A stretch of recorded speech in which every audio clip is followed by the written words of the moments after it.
Genre: Expository text. Amazing Wildlife of the Mojave by Lawrence Pringle. Essential question: how do animals adapt to challenges in their habitat? Read about how different animals in the Mojave Desert survive in a dry, hot place. Deserts are challenging places to live. They are dry and often very hot. Each year, only a few inches of rainfall in the Mojave, Mo-ha-ve. It is North America's smallest desert. It lies mostly in parts of southern California and southern Nevada. The Mojave has both mountains and valleys. It includes Death Valley, the lowest and hottest place in North America. On a car ride through the Mojave Desert, you may pass by many miles of bare, dusty earth and scattered bushes. However, on a morning hike, you can discover that a desert is a lively place. Birds sing, lizards scurry after insects, jackrabbits and roadrunners dash among the bushes and cactus plants.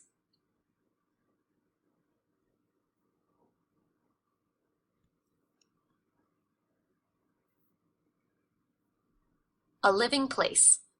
Although it is very dry, the Mojave is a living place, or environment, for many fascinating animals and plants. Over many years they have changed, or adapted, so they live very well in a dry, hot environment. They do this in different ways. In the Mojave, you might see several kinds of lizards. They are all related. All lizards are reptiles. Reptiles all have scaly skin.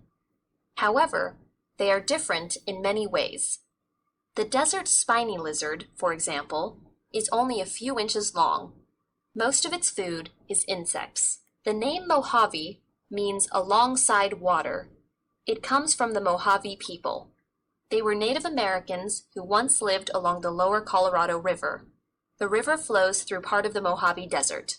Mojave Desert, Pacific Ocean, California, Nevada, Utah, Arizona, Mojave Desert, Death Valley National Park, Mojave National Preserve, Colorado River, Joshua Tree National Park. Key: green, national park or preserve. Blue, water. Orange, desert. This hawk looks out for food from the top of a yucca palm. The chuckwalla is very different. It can grow to almost 3 feet long. This big lizard eats leaves, flowers, and fruit of plants. It also has a special way of protecting itself. If a chuckwalla senses danger, it quickly hides in a crack between rocks. Then it gulps in air, making its body fatter. It becomes tightly wedged in so that a predator cannot pull it out. This chuckwalla will quickly squeeze itself between rocks if a predator comes near.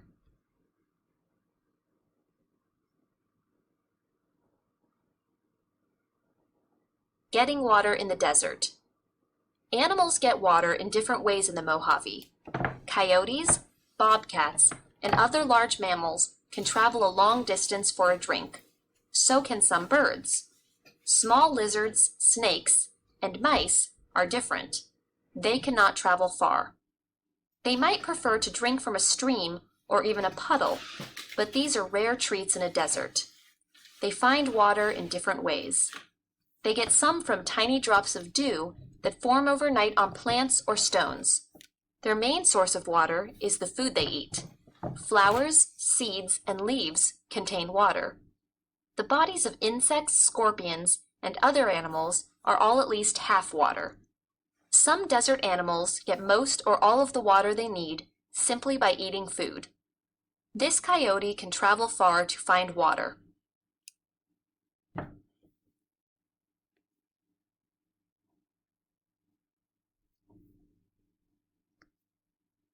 Light colors help. People who live in or visit deserts often wear light-colored clothes. This is smart because dark colors take in, or absorb, sun energy, while light colors reflect it. You can avoid overheating by wearing light colors. Desert animals do the same by being light-colored. Being light-colored can help animals in another way. In the Mojave, the land is often colored tan, gray, and light brown. Pale mice, insects, or lizards are hard to see against this background.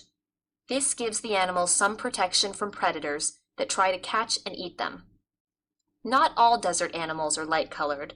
In some parts of the Mojave, mice and lizards are much darker. They are different because they live among rocks and soil that are black or dark brown. In those places, darker colors help them hide and survive.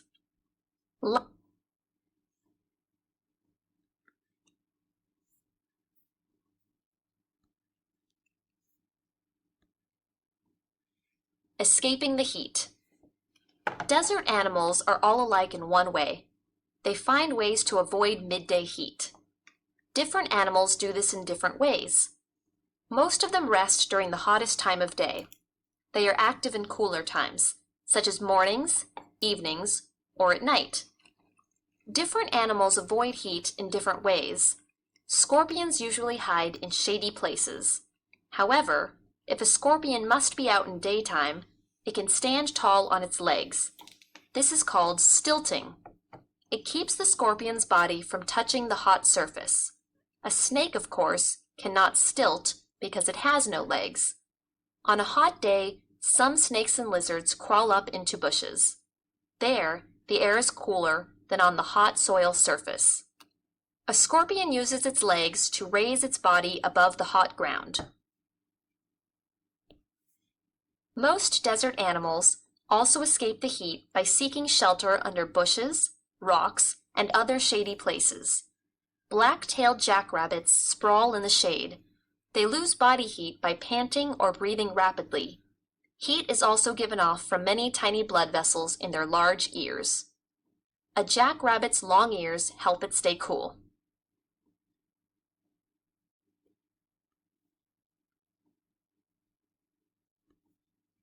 Cool and safe underground. Many desert animals seek the coolness of underground burrows. The afternoon soil temperature may be as hot as 140 degrees Fahrenheit. Just a foot or two underground, the temperature might be 85 degrees. Burrows protect animals from heat and also from cold. Desert nights are often chilly. Winter snow sometimes falls in the Mojave. Desert tortoises spend most of their life in burrows they dig. They come out in the spring to eat plant leaves, flowers, and fruit. Because their burrows are big and often several feet long, there is room for other animals too. A tortoise burrow is an excellent hiding and resting place for kangaroo rats, rabbits, snakes, lizards, owls, and other small desert creatures. Some join a sleeping tortoise. Others use an abandoned burrow. These owl chicks make a comfortable home in this abandoned burrow. Some desert animals also use their hideouts in a different way. In the evening, scorpions wait just inside their shelters for their next meal. A lizard, beetle, or even another scorpion might pass by. These moving animals make ground vibrations that scorpions can feel. The vibrations alert scorpions that an animal is nearby. Some scorpions can sense vibrations in the air caused by a flying insect. They can reach out and grab a low-flying moth. The hard shell of a desert tortoise protects it from predators.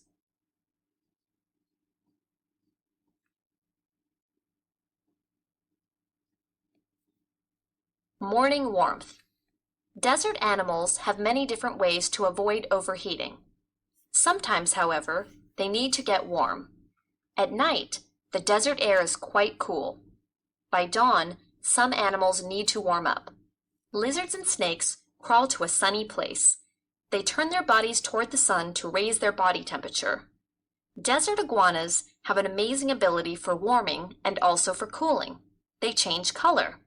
In the morning, their skin is dark. This helps them absorb heat from the sun. Then the day gets hotter and hotter. By early afternoon, the iguana's skin has turned white, reflecting sunlight. Then, as the air becomes cooler in the evening, their skin darkens again. The desert iguana's skin turns pale in the afternoon to help it stay cool. The desert iguana's skin is dark in the morning. This helps the animal warm up. Like iguanas, some birds need to warm their bodies after a chilly night. Roadrunners turn their backs toward the sun and raise their body feathers. Their skin is black. It absorbs sun energy. When warm enough, roadrunners join in the competition for food. They dash to hunt for lizards and small snakes. Roadrunners live very well in deserts. Like all the other Mojave animals, they are wonderfully adapted to thrive in a dry, hot environment. So are scorpions, jackrabbits, chuckwallas, and tortoises. They all make the Mojave a lively, fascinating place. This roadrunner cools off in the shade of a tree. After warming up, this roadrunner is ready to run fast to catch its prey.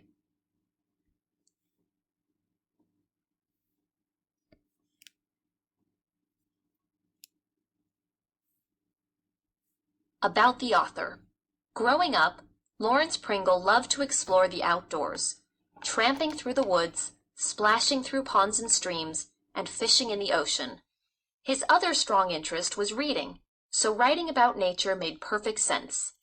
Among his other books are Snakes, Strange and Wonderful, Come to the Ocean's Edge, and A Dragon in the Sky, the story of a green darner dragonfly. When he's not writing, he still enjoys hiking and fishing. Author's purpose. Why do you think the author calls the animals of the Mojave amazing? Respond to the text. Summarize. How have different animals in the Mojave adapted to the challenges in their habitat?